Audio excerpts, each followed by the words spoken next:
Rank పొందిన సీట్లు పొందిన ఇంజనీరింగ్ స్టూడెంట్స్కి మెడిసిన్ స్టూడెంట్స్ ఇద్దరికి కూడా నా అభినందనలు. ఇప్పుడు మోటివేషన్ గురించి కొంత చెప్పమన్నారు, అంటే స్ఫూర్తి గురించి. ఇప్పుడు మెడికల్ సైడ్ అని చూస్తే ఇప్పుడు ఎంబీబీఎస్ సీట్లు సాధించిన ఆ 29 మందికి ఇక్కడ టీచర్స్ స్ఫూర్తి. ఇక్కడ ఈ కాలేజీ మేనేజ్మెంట్ కానీ ఇక్కడ టీచర్స్ కానీ స్ఫూర్తిగా ఉంటారు. కానీ ఆ 29 స్టూడెంట్స్ మనందరికీ స్ఫూర్తి.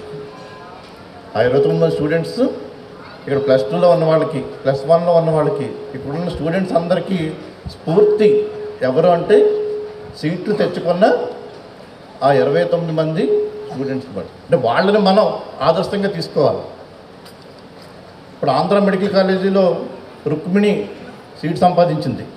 ఆ రుక్మిణి మనకు స్ఫూర్తే కదా, అవునా?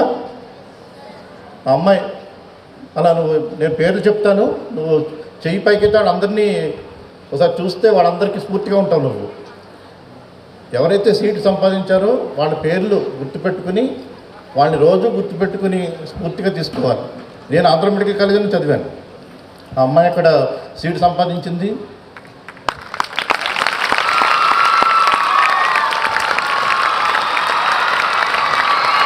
తర్వాత గుంటూరు మెడికల్ కాలేజీలో ఇద్దరికి సీట్ వచ్చినాయి. జ్ఞానకుమార్, దినేష్, వాళ్ళిద్దరిని కూడా మీరు చేతితో అక్కడ కనపడితే సరిపోతుంది. రంగరాయ మెడికల్ కాలేజ్ కూడా నిసారుద్దీన్ అని అతను సీట్ సంపాదించడం జరిగింది. రంగరాయ మెడికల్ కాలేజ్ చాలా మంచి కాలేజ్, అది నిసారుద్దీన్కి అందులో సీట్ రావడం జరిగింది. కాకతీయ మెడికల్ కాలేజ్ వరంగల్లో శ్యామ్ తేజ సంపాదించారు. శ్యామ్ తేజ ఎక్కడున్నా వీళ్ళే స్ఫూర్తి, మన కళ్ళెదురుగుండా ఉన్నారు. మన కళ్ళెదురుగుండా ఉన్న వీళ్ళే స్ఫూర్తి మనకి. వాళ్ళని చూస్తూ వాళ్ళ పేర్లు గుర్తుపెట్టుకుని వాళ్ళు ఎలా సీట్ సంపాదించారని మన కళ్ళెదురుగా ఉన్న వాళ్ళనే మన స్ఫూర్తిగా తీసుకోవాలి. కడప గవర్నమెంట్ కాలేజీలో సీట్ సంపాదించిన వెంకట సాయి, ఇలా గవర్నమెంట్ మెడికల్ కాలేజెస్లో హర్షిత, ఒంగోలు కాలేజీలో సీట్ సంపాదించిన హర్షిత,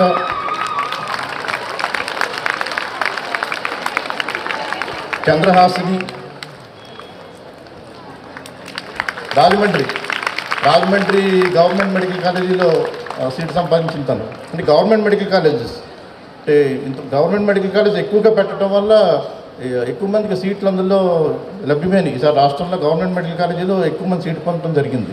మనకి మచిలీపట్నం గవర్నమెంట్ మెడికల్ కాలేజీలో ఈ ఇన్స్టిట్యూట్ నుంచి 3 సీట్ సంపాదించారు అన్నమాట. 3 సీట్ సంపాదించారు.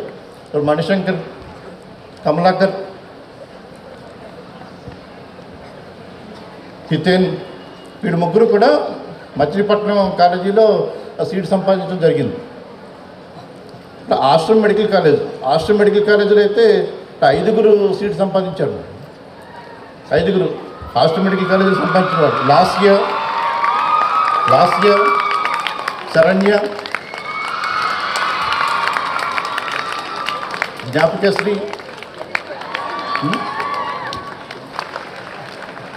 జిఎస్ఎల్ మెడికల్ కాలేజ్ రాజమండ్రిలో 3 ఇన్స్టిట్యూట్ నుంచి సీట్ సంపాదించడం జరిగింది. ప్రసన్న, వెంకట సాయి, అంటే వెంకట సాయి 2 ఉన్నారు. ఇప్పుడు ఎల్ఎస్ వెంకట సాయి అని కడపలో సీట్ వచ్చింది. యుఎస్ వెంకట సాయి కదమ్మా నువ్వు? వెంకట సాయి, తనకి ఇక్కడ జిఎస్ఎల్ రాజమండ్రిలో. భరద్వాజ్,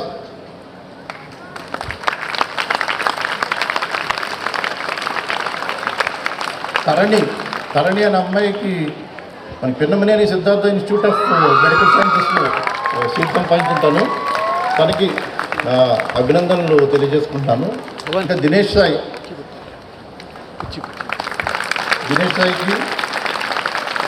కేఎంసి గుంటూరులో సీట్ సంపాదించడం జరిగింది. దేవిశ్రీ కిమ్స్ అమలాపురంలో అమ్మాయి సీట్ సంపాదించింది. ఇంకా జెమ్స్ శ్రీకాకుళంలో ఉంది సత్యప్రవీణ్ అని. ఎన్ఆర్ఐ వైజాగ్లో 3 సీట్ సంపాదించారు. బాలకృష్ణ, మణిమాలిక, శ్రీజ, ముగ్గురు కూడా ఎన్ఆర్ఐ వైజాగ్ కాలేజీలో సీట్ అవ్వడం జరిగింది. కర్నూలు విశ్వభారతి కర్నూలు మెడికల్ కాలేజీలో ప్రిసిల్లా, హర్షిణి,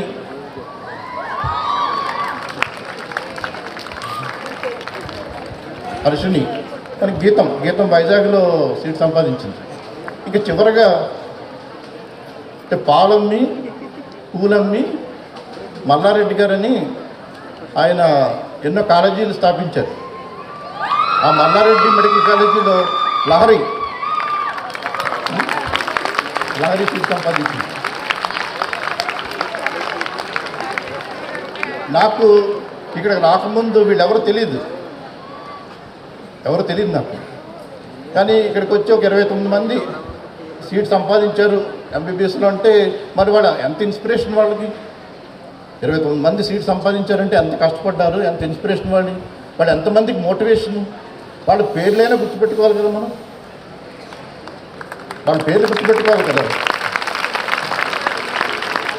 వాళ్ళు ఎంత మోటివేషన్ అంటే ఇప్పుడు రుక్మిణి అంటే వాళ్ళ కుటుంబానికి స్ఫూర్తి, వాళ్ళ స్నేహితుల్లో, బంధువుల్లో, వాళ్ళ స్టూడెంట్స్ ఎంతమందికి స్ఫూర్తి ఆ పేరు. ఒక్కసారి సీటు సంపాదించగానే తనే ఎంతమందికి మోటివేషన్ అవుతుంది. మన కళ్ళు ఎదురుగుండా ఉన్న మోటివేషన్ ఇచ్చేవాళ్ళని మనం వాళ్ళని గుర్తించాలి.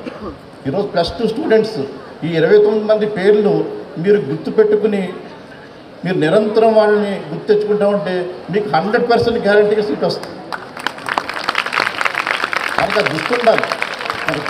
వాడు ఎలా సీట్ తెచ్చుకున్నారు వాళ్ళనే గుర్తుపెట్టుకోవడం. మన గోల్ ఏంటి, కొన్ని సెట్ పాయింట్స్ పెట్టుకుని రోజు మనం ఎన్ని సాధించాం అని టార్గెట్స్ పెట్టుకోవాలి. మనం ఇప్పుడు సముద్రం దగ్గరికి వెళ్తాం.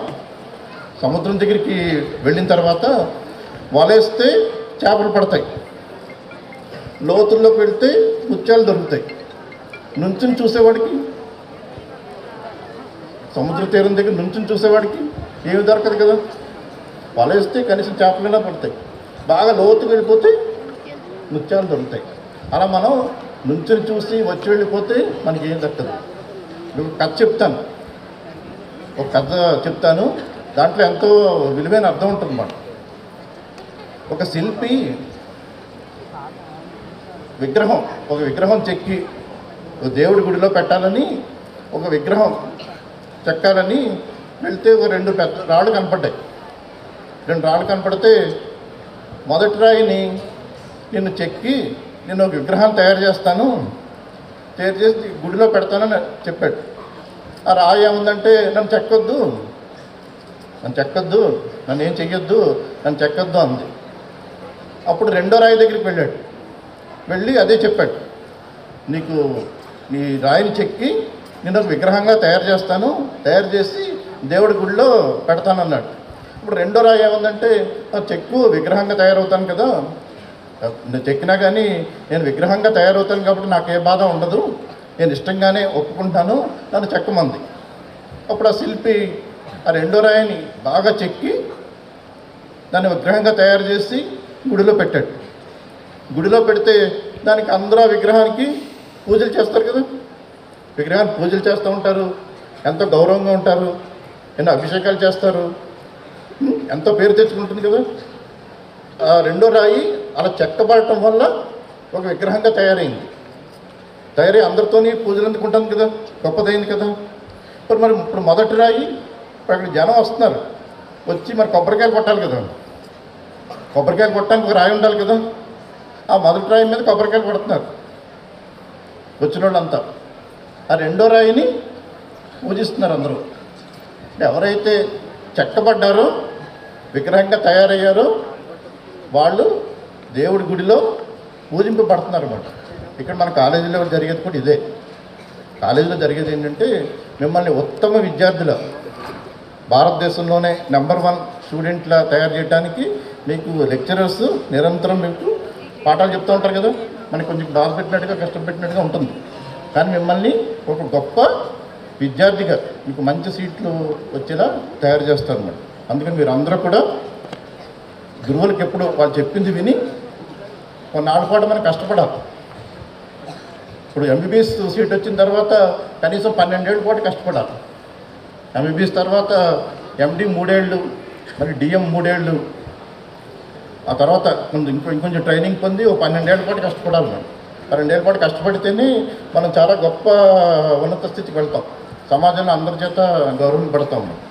ఓ 12 ఏళ్ళు మాత్రం మీకు సీట్ వచ్చిందని చెప్పి ఇంక రెస్ట్ తీసుకోకుండా మీరు 12 ఏళ్ళు కూడా కష్టపడాలి.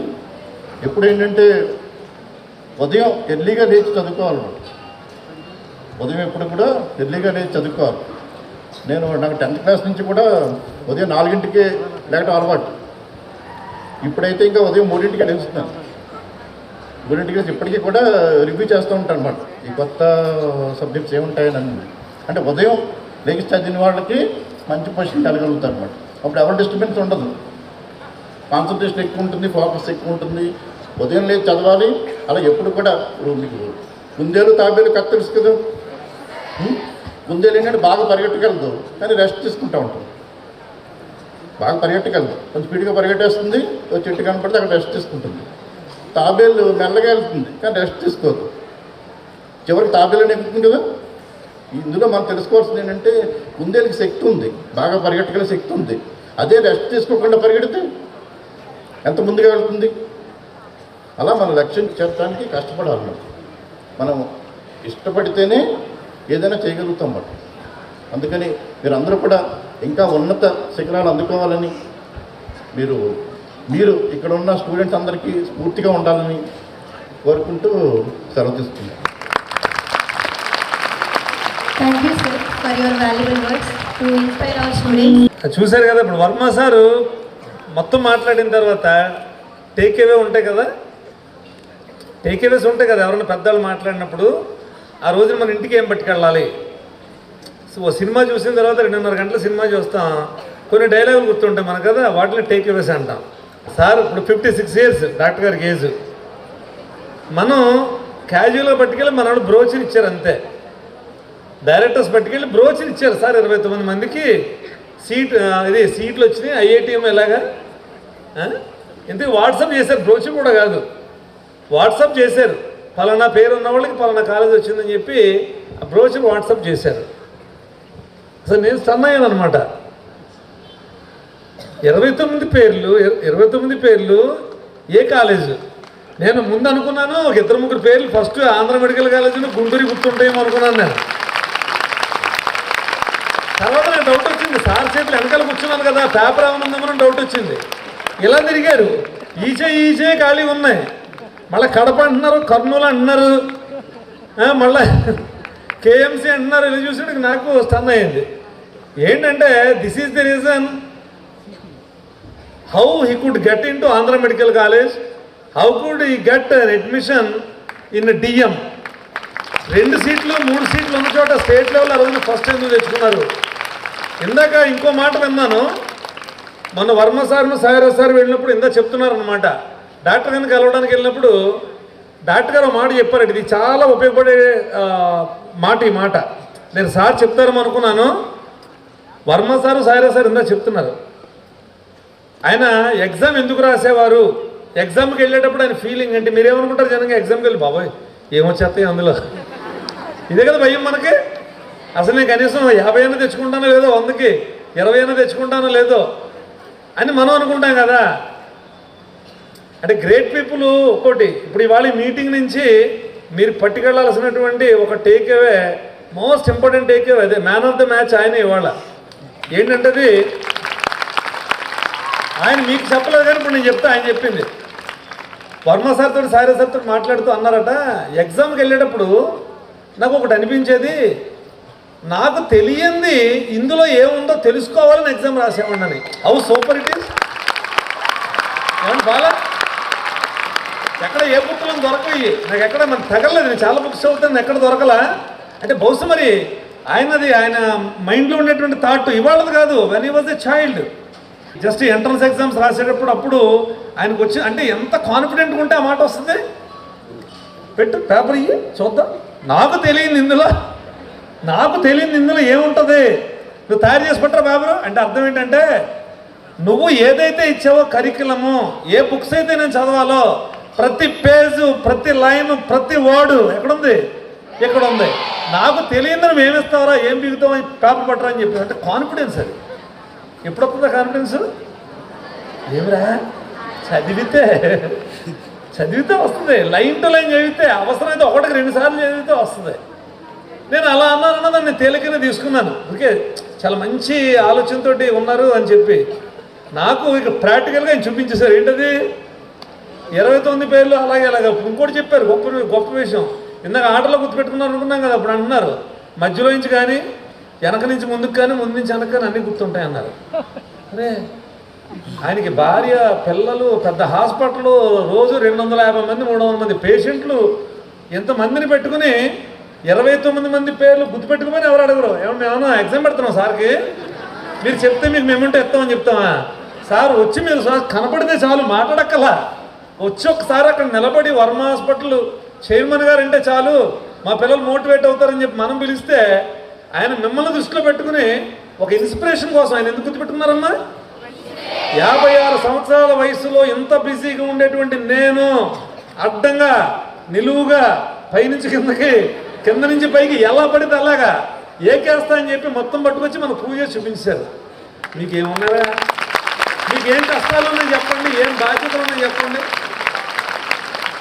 ఏమున్నాయి చెప్పండి రా, మీకు క్లియర్గా చెప్పండి. ఏ బాధ్యత ఏది లేదు కదా, ఒకే ఒక్క బాధ్యత చదువుకోవడం ఉంటే కదా. మీకేమనిపిస్తుంది సార్ చూసిన తర్వాత, ఏంటి ఇంత దారుణంగా ఉన్నాను, లేదు నేను కూడా ఏదైనా చేయాలి, ఎందుకింత నేను పని కట్టుకుని మళ్ళీ చెప్తున్నానంటే that is a great inspiration for all of you. Because మీరు ఏదో అనుకుంటుంటారు హ్యూమన్ బ్రెయిన్ ఎంత గొప్పదో ఆయన చేసి చూపించారు కదా, అవునా?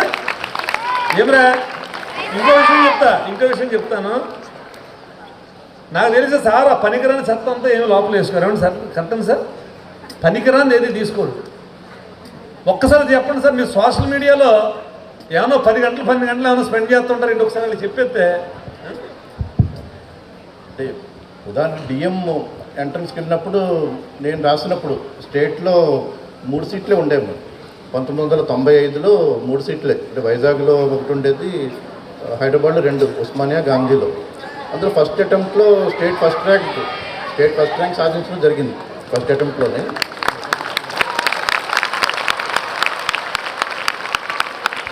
దానికి కారణం ఏంటంటే నేను అంటే బుక్స్, దానికి సంబంధించిన బుక్స్ దానికి మేధస్సుండి కాదు, అంత సాధారణ ఇంటెలిజెన్సే. మనందరం కూడా మెదడులో 5% వాడతాం, 95% వాడం అసలు. మనందరం కూడా ఓ 5% మాట, 5% మనం వాడతాం, 90% మెదడు అసలు వాడం. మన చదువు కూడా కేవలం 5% మెదడుతో ఇంత ఉంటుంది. మన మెదడు ఎంత గొప్పదంటే ప్రపంచంలోని కంప్యూటర్లు అన్నీ కలిపినా కానీ ఒక్క మనిషి మెదడుతో సరిపోదు. ప్రపంచంలో ఉన్న అన్ని కంప్యూటర్లు కలిపినా ఒక్క మనిషి మెదడుతో సరిపోదు అన్నమాట. మెదడుకి అంత శక్తి ఉంటుంది. మనం వాడేది కేవలం బాగా మహామేధావి 5% వాడతాడు. ఆ డిఎం ఎంట్రన్స్కి వెళ్ళినప్పుడు ఏంటంటే అన్ని పుస్తకాలు ఎంత త్వరగా చదివానంటే ప్రతిదీ గుర్తుపెట్టుకుని అసలు ఎగ్జామ్లో నాకు తెలియదు ఏమి ఇస్తాడో చూద్దామని వెళ్ళాను అనమాట. వెళ్తే 200 మార్కులకి ఒక 4 మిస్ అయ్యి అప్పుడు ఫస్ట్ ర్యాంక్ రావడం జరిగింది అన్నమాట. అంటే మనం అంత కాన్ఫిడెన్స్తో ఉండాలని నాకు ఉద్దేశం ఏంటంటే మన కాన్ఫిడెన్స్ అంత ఉండాలి. పుస్తకాన్ని ఎంతలా చదవాలంటే దానికేం మేధస్సు అక్కర్లేదు. ఇప్పుడు వాల్ పోస్టర్ చూస్తాం, సినిమా బయట వాల్ పోస్టర్ కనపడుతుంది. ఆ వాల్ పోస్టర్లో ఏది ఎక్కడుందో తెలుస్తుంది కదా, పైనే ఉంది, కిందే ఉంది, దర్శకుడి పేరు ఎక్కడ ఉంది అని తెలుస్తాయి కదా ఒక వాల్ పోస్టర్ చూస్తే. మరి వాల్ పోస్టర్ చూస్తే ఏది ఎక్కడుందో తెలిసినప్పుడు మన పుస్తకం చూసినప్పుడు కూడా ఏ లైన్ ఎక్కడుందో తెలియాలి కదా. అంటే మన దాని మీద ఎంత ఇంట్రెస్ట్ ఉండి ఎంత ఫోకస్ ఉంటే మనకు అంతలా తెలుస్తుంది. ఇప్పుడు సోషల్ మీడియా గురించి వస్తే ఇప్పుడు నొయ్యి ఉంటుంది, నుయ్యిలో నీరు తీసుకుంటాం కానీ అందులోకి దూకేయం కదా. సెల్ ఫోన్ కూడా అలాంటిదే. సెల్ ఫోన్ ఏంటంటే అందులోంచి మనకు కావాల్సిన ఇన్ఫర్మేషన్ ఒకటే, మనకు అర్థం కాని ఏదైనా ఉంటే కావాల్సిన ఇన్ఫర్మేషన్ తీసుకోవాలి కానీ మనం అందులో మునిగిపోకూడదు. సమయం చాలా ముఖ్యమైనది. మనకు 12 ఏళ్ల పాటు ఎందుకు కష్టపడాలన్నానంటే టైం చాలా ముఖ్యమైనది అన్నమాట. ఒక రోజు పోతే మళ్ళీ వెనక్కి రాదు. ప్రతిరోజుని ఉపయోగించుకుంటూ ఉండాలి. ప్రతిరోజు ఉదయం లేచి ఒక 2-3 గంటలన్నా చదువుతూ ఉండాలన్నమాట మినిమం కనీసం. అలా మనం ప్రతిరోజు ఉపయోగించుకుంటేనే మన సరైన ఫలితాలని పొందగలుగుతాం. అందుకే మీరందరూ కూడా కొన్నాళ్ళ పాటు పూర్తిగా ఈ ఎడ్యుకేషన్ మీదే ఫోకస్ పెడితే తర్వాత మీరు అనుకున్నవన్నీ కూడా సాధించగలుగుతారు. మీరందరూ ఇంకా ఇప్పటికే చీకటి పడుతుంది కాబట్టి చాలామంది బుర్రగొక్కుంటున్నారు, వెళ్ళిపోదాం ఎప్పుడు టైం అవుతుందని. అందుకే దృష్టి పెట్టండి. మీకు టీచర్స్ అందరూ ఏంటంటే మిమ్మల్ని చెక్కే శిల్పాలు మనకి కొంచెం బాగా కష్టం అనిపిస్తుంది, బాధ అనిపిస్తుంది, కానీ గొప్ప విద్యార్థుల్లో వాళ్ళు తీర్చిదిద్దుతారు. Thank you sir, thanks a lot. మన డాక్టర్ వర్మ సారు చెప్పిన విషయం చూడండి, తిరుమల సార్ కూడా దాన్ని మీకు ఎక్స్ప్లెయిన్ చేశారు చాలా క్లియర్గా. ఆయన ఎందుకు గుర్తుపెట్టుకుని వచ్చారు, అసలు ఏంటి, ఎలా గుర్తుంది ఏంటి అంటే అది కూడా మీరు అర్థం చేసుకోండి. సబ్జెక్ట్ని ఎలా గుర్తుపెట్టుకోవాలి. ఒక్కొక్కసారి మేము మ్యాథమెటిక్స్లో ఫార్ములాస్ కూడా ఒకసారి మేము కూడా కొంచెం ఆయన ఇన్స్పిరేషన్గా తీసుకుంటున్నాం. మ్యాథమెటిక్స్లో ఫార్ములా ఏంటంటే అది సరే డెరైవ్ చేసుకోవచ్చు కదా అనుకుంటాం ఒకసారి. అంత గుర్తుపెట్టుకోవాలి, మనం ఎందుకు గుర్తుపెట్టుకోవాలి, పిల్లలు గుర్తుపెట్టుకుంటే సరిపోదు కదా అని ఒక ఆలోచన ఉంటుంది. అంటే మనం డెరైవ్ చేసుకోగల ఆ టైంలో మనం ఫార్ములా డెరైవ్ చేసుకోవడం వచ్చు మాకు, మనం అంటే ఫార్ములా ఎందుకు గుర్తుపెట్టుకుంటాం అనిపించేది అన్నమాట. కానీ ఆయన చూసినప్పుడు ఆయన ఇప్పుడు అనిపిస్తుంది నాకు ప్రతిదీ గుర్తుపెట్టుకోవాలి. అంటే ఫార్ములా మనం స్పాట్లో చెప్పగలగాలి, అంటే మనం అంత యాక్యురసీ మెయింటైన్ చేయాలి. అంత అప్పుడే మనం ఆయన ఎగ్జామ్ అంతా 194 బిట్లే పోయి 200 మార్క్స్కి తెచ్చుకోగలిగారు అనమాట. అలా ఇంకో విషయం కూడా మేము వర్మ సార్ని పిలవడానికి వెళ్ళినప్పుడు ఇంకో విషయం కూడా చెప్పారు. ఏంటంటే ఆయన అంటే ఏ పేజీలో ఏదో ఉందో చెప్పేస్తున్నారంట, ఫలానా పేజీలో ఫలానా ఉందని చెప్తారంట. ఇదేంటి ఇది పేజీ నెంబరు, దాంట్లో ఏ లైన్లో ఉంది అది కూడా చెప్పేస్తారంట. అలా చదివేవారంట. అంటే అంత మనం ఆ కాన్సన్ట్రేషన్తో చదవాలి. ఇవాళ వర్మ గారిని చూస్తే మనం నిజంగా వర్మ హాస్పిటల్లో స్టాఫ్ కూడా ఇక్కడ ఉన్నారు, పేరెంట్గా ఉన్నారు. జ్ఞానకుమార్ అని మన దగ్గర చదివాడు. ఇక ఆ వర్మ హాస్పిటల్లో ఆయన కూడా వర్క్ చేస్తారు. తెలుసు మనకి తిరుమల భీమవరం ఇవాళ ఇన్స్టిట్యూషన్ పరంగా ఉంటే నేను అస్మాను మేడం దగ్గర అంటే శ్రీదేవి మేడం అని ఉంటారు. హాస్పిటల్స్లో వర్మ హాస్పిటల్, అదేవిధంగా ఇంపీరియల్ హాస్పిటల్కి చైర్మన్గా ఉన్నారు వర్మ గారు. నిజంగా ఆరోగ్యశ్రీ ద్వారా ఎంతోమంది ఏదైనా సడన్గా యాక్సిడెంట్స్ అంటే ఫస్ట్ వెళ్ళేది వర్మ హాస్పిటల్కే. మరి ఇంత మంచి హాస్పిటల్ స్థాపించి మంచి ఉన్నతమైనటువంటి చూడండి అటువంటి మీరు వీళ్ళందరినీ ఆదర్శంగా తీసుకోవాలని అంటే మీ ఆలోచనలో ఇలాంటి మీటింగ్ ద్వారా ఈ టేక్అవేస్ ద్వారా మీరు పట్టుకెళ్ళాలని చూడండి. మేము సాయిరాజ్ గారు మేము వెళ్ళినప్పుడు ఇన్వైట్ చేయడానికి వెళ్ళినప్పుడు చెప్పారు, ఆయన లైబ్రరీ కూడా చూపిస్తా అన్నారు. యాక్చువల్లీ 10,000 బుక్స్ ఆయన లైబ్రరీలో ఉన్నాయి. చూడండి ప్రతిరోజు మార్నింగ్ 3 to 6 o'clock ప్రతిరోజు రీడింగ్ చేస్తారంట. మరి మనం 3 to 6 చదవగలమా? మీలో ఎంతమంది చూడండి, ఎంత ఇన్స్పిరేషనో చూడండి. అంటే ఆ మంచి హ్యాబిట్స్ అనేవి ఈ చిన్నతనంలో అలవాటు చేసుకోవాలి.